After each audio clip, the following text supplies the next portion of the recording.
time you walk into the room, got me feeling crazy, shot my heart boom boom.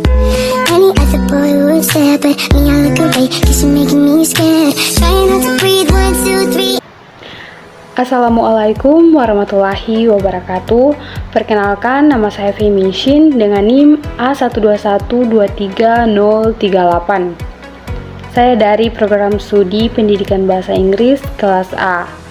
Di video ini, saya akan menjelaskan secara singkat tentang materi profesi kependidikan. Jadi, ini adalah mapping yang telah saya buat dari hasil pembelajaran mata kuliah profesi kependidikan. Jadi di bagian A, yaitu ada profesi guru. Dalam profesi guru, ada sejarah singkat profesi guru di Indonesia. Yang pertama yaitu masa prasejarah Hindu-Buddha. Guru adalah sebuah profesi yang telah ada pada masa prasejarah, di mana manusia mulai bisa berpikir dan mengenal ilmu pengetahuan. Yang kedua, pada masa Hindia Belanda. Pada zaman Hindia Belanda, guru sangat diratukan atau dirajakan oleh penguasa kolonial yang disetarakan dengan profesi dokter, jaksa, dan juga pengacara. Yang ketiga yaitu masa kemerdekaan. Pada masa ini, golongan pribumi berjuang untuk persamaan hak dan posisi para guru dengan pihak Belanda. Yang keempat yaitu masa penjajahan Eropa. Pada masa ini, pendidikan tradisional terus berjalan dengan terseok di mana banyak raja-raja Nusantara yang ditundukkan oleh Viceroy Oost-Indische Compagnie atau VOC. Selanjutnya yaitu masa Orde Lama. Sistem persekolahan sesuai Indonesia Merdeka yang berdasarkan satu jenis sekolah untuk 3 tingkat pendidikan seperti pada zaman Jepang itu tetap diteruskan. Nah, pada masa Orde Baru, pada masa ini perubahan semakin terlihat dimulai dari sistem kurikulum hingga sistem pendidikannya. Pada masa reformasi, pada masa ini pemberitahuan mengenai guru sebagai profesi oleh Presiden Susilo Bambang Yudhoyono pada tahun 2004 menyatakan bahwa guru adalah pendidik profesional dengan tugas utama mendidik, mengajar, membimbing, mengarahkan, melatih, menilai, dan mengevaluasi peserta didik. Yang terakhir yaitu pada masa sekarang. Beberapa masa terakhir ini, perkembangan profesi pendidikan di Indonesia sangatlah pesat. Oke, materi selanjutnya yaitu ada tugas dan fungsi seorang guru. Nah, yang pertama yaitu sebagai edukator atau pendidik. Yang kedua yaitu sebagai manajer. Yang ketiga yaitu sebagai leader. Yang keempat sebagai fasilitator. Selanjutnya sebagai inovator. Peran guru sebagai motivator, dinamisator. Peran guru sebagai evaluator. Selanjutnya sebagai supervisor. Selanjutnya yaitu kompetensi yang harus dimiliki oleh guru profesional. Yang pertama yaitu kompetensi pedagogik. Kompetensi pedagogik yaitu kemampuan guru dalam mengelola proses pembelajaran seperti mengembangkan kurikulum, mengembangkan potensi peserta didik, dan mengevaluasi belajar. Yang kedua yaitu kompetensi kepribadian. Guru profesional memiliki perilaku yang baik, jujur, berakhlak mulia, dan teladan. Yang ketiga yaitu kompetensi sosial. Guru profesional mampu berkomunikasi dan bergaul secara efektif dengan peserta didik, rekan sejawat, orang tua, dan masyarakat. Yang terakhir yaitu kompetensi profesional.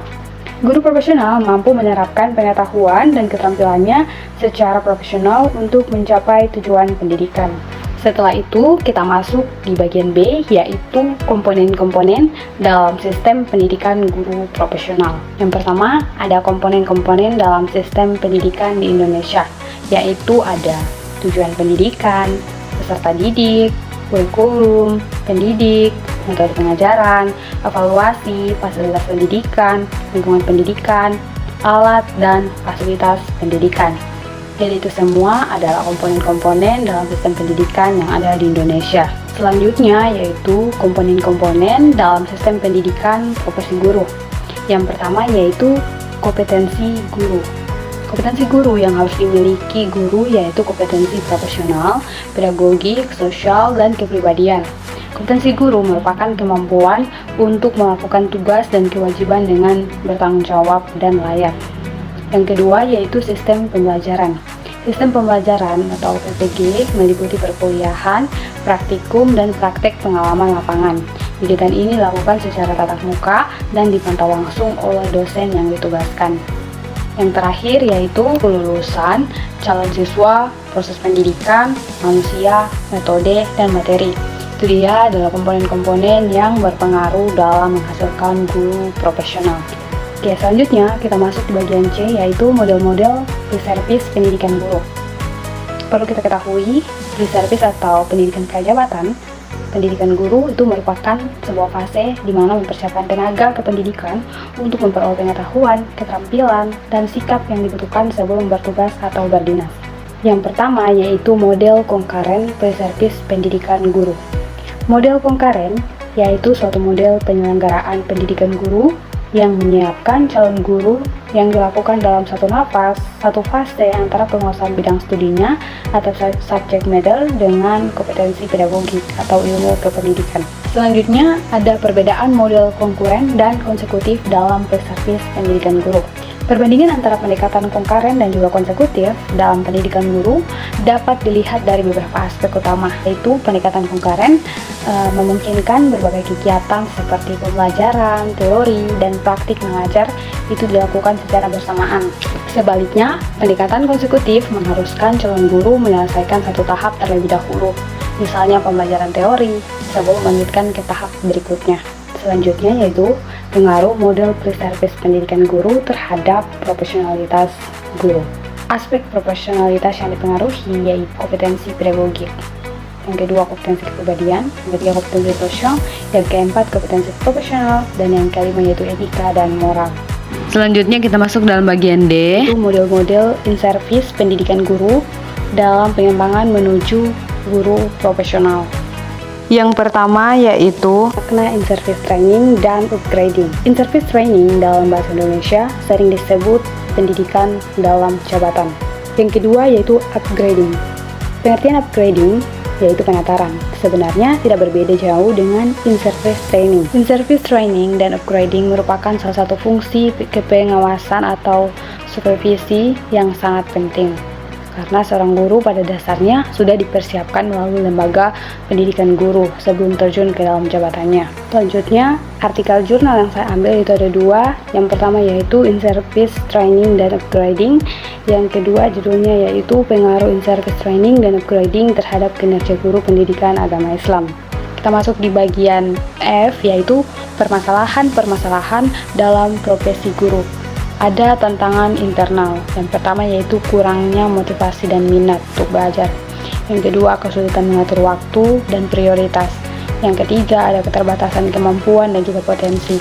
Yang keempat, ada masalah kesehatan atau mental. Yang kelima, ada kurangnya disiplin dan konsistensi. Yang keenam, yaitu kesulitan mengelola emosi dan juga stres. Yang ketujuh, yaitu ketergantungan pada teknologi.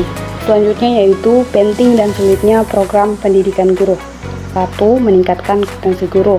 Yang kedua yaitu meningkatkan kualitas pendidikan. 3. Mengembangkan profesionalisme. Yang keempat, menyesuaikan dengan perkembangan teknologi. Yang kelima yaitu meningkatkan kemampuan menghadapi perubahan. Selanjutnya yaitu kesulitan dalam program pendidikan guru. Yang pertama yaitu kurangnya motivasi dan komitmen. Kedua, keterbatasan waktu dan sumber daya. Ketiga, biaya program. Keempat, kurangnya dukungan institusi atau kurangnya dukungan dari sekolah atau pemerintah. Selanjutnya yaitu sistem penilaian dalam program pendidikan guru. Itu yang pertama adalah komponen penilaian yang terdiri dari penilaian kinerja, yang kedua penilaian hasil belajar, ada penilaian proses belajar mengajar, dan penilaian kualitas program. Selanjutnya yaitu pentingnya pekerjaan pendidikan sebagai profesi kependidikan. Yang pertama yaitu dalam nilai strategis, yaitu membantu karakter dan moral bangsa. Yang kedua yaitu mengembangkan kemampuan intelektual dan emosional. Yang ketiga yaitu meningkatkan kualitas hidup dan kesadaran masyarakat. Yang keempat yaitu menghasilkan sumber daya manusia yang berkualitas. Yang kelima yaitu membangun peradaban dan kemajuan bangsa. Materi selanjutnya yaitu F, pengembangan pendidikan guru profesional. Poin yang pertama yaitu menganalisis profesionalisme guru di Indonesia dan guru yang ada di negara Cina. Aspek sistem pendidikan. Yang pertama, struktur organisasi. Cina memiliki struktur organisasi pendidikan yang lebih sentralisasi dengan Kementerian Pendidikan Nasional mengatur kurikulum dan standar nasional. Sedangkan Indonesia memiliki struktur desentralisasi dengan otonomi daerah. Yang kedua yaitu pengawasan dan evaluasi. Cina memiliki sistem pengawasan dan evaluasi yang ketat dengan penilaian kinerja guru secara berkala, sedangkan di Indonesia memiliki sistem evaluasi yang kurang ketat. Yang ketiga, pendidikan guru. Cina memiliki program pendidikan guru yang lebih komprehensif dengan fokus pada pengembangan profesionalisme, sedangkan Indonesia memiliki program pendidikan guru yang masih terbatas. Untuk aspek kesejahteraan, pertama gaji dan tunjangan. Guru di Cina memiliki gaji dan tunjangan yang lebih tinggi dibandingkan dengan Indonesia. Yang kedua, jaminan sosial. Cina memiliki jaminan sosial yang lebih baik untuk guru, termasuk asuransi kesehatan dan juga pensiun. Sedangkan Indonesia masih memiliki kesenjangan dalam jaminan sosial. Yang ketiga yaitu pengakuan dan penghargaan. Guru di Cina mendapatkan pengakuan dan penghargaan yang lebih tinggi dari masyarakat dan pemerintah. Sedangkan di Indonesia masih perlu meningkatkan pengakuan dan penghargaan terhadap guru. Untuk aspek kurikulum, yang pertama yaitu kurikulum nasional. Cina memiliki kurikulum nasional yang lebih komprehensif dan terstruktur dengan fokus pada sains, teknologi, dan matematika. Sedangkan Indonesia memiliki kurikulum nasional yang masih dalam proses perbaikan. Yang kedua yaitu pengembangan kurikulum. Cina memiliki tim pengembangan kurikulum yang profesional dan berpengalaman. Sedangkan Indonesia masih perlu meningkatkan kapasitas pengembangan kurikulumnya. Yang ketiga yaitu integrasi teknologi. Cina memiliki integrasi teknologi dalam kurikulum yang lebih maju, dengan fokus pada penggunaan teknologi informasi dan komunikasi. Sedangkan Indonesia masih perlu meningkatkan integrasi teknologi. Kesimpulannya, Cina memiliki pendidikan yang lebih terstruktur dan desentralisasi, sedangkan Indonesia perlu meningkatkan kesejahteraan guru dan pengakuan masyarakat. Kurikulum nasional Indonesia perlu diperbaiki dan diintegrasikan dengan teknologi.